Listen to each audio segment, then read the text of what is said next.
When we say dysbiosis, what are we talking about? We're talking about maybe that the actual microbiota are dysfunctional. Maybe there's more of them present. And when we talk about them being present, they could be present just within the lumen, or they could actually be adhered to the intestinal wall. Or maybe there's an abnormal substrate within the gastrointestinal tract, like something the patient is not digesting appropriately, or a medication. So we can, in dogs, this is not a feline assay yet, but in dogs, one can submit a fecal sample, approximately 1 gram of feces that is kept cold and shipped overnight. But it's a PCR assay, it's PCR technology, and they're quantifying what is called abundance of the total bacterial population and 7 specific bacterial groups. And by doing so, we get some potentially helpful information about the changes to the fecal microbiota. So, for example, we pay a lot of attention to the bacterium Clostridium hyrinonis. Why? Because that is, in a sense, a marker that tells us if that patient is converting adequately, successfully, primary bile acids into secondary bile acids. So again, this is just a simple fecal test. You only need 1 gram of feces, you keep them cold, and you send it off to Texas A&M University's gastrointestinal laboratory for this PCR assay.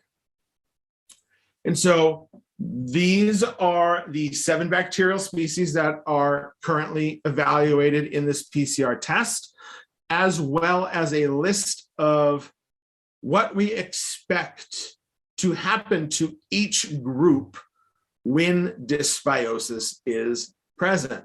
And then the last component of this test is they will give the dysbiosis index. And we want our patient's dysbiosis index to be less than 0. We don't want it to be greater than 2.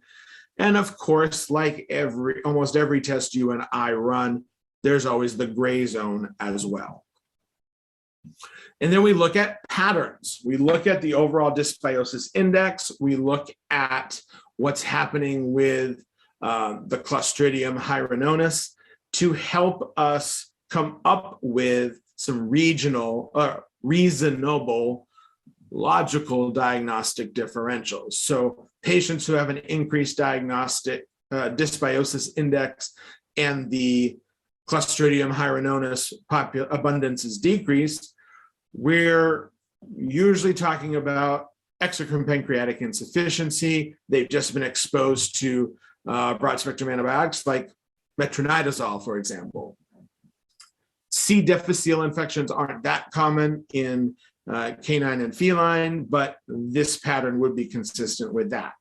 And so we look for these common diagnostic dysbiosis index patterns to further help us make next level diagnostic recommendations to a family, or to help guide therapy.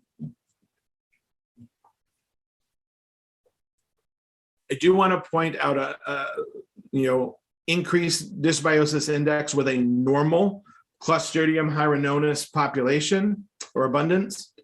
Proton pump inhibitor therapy is on that list.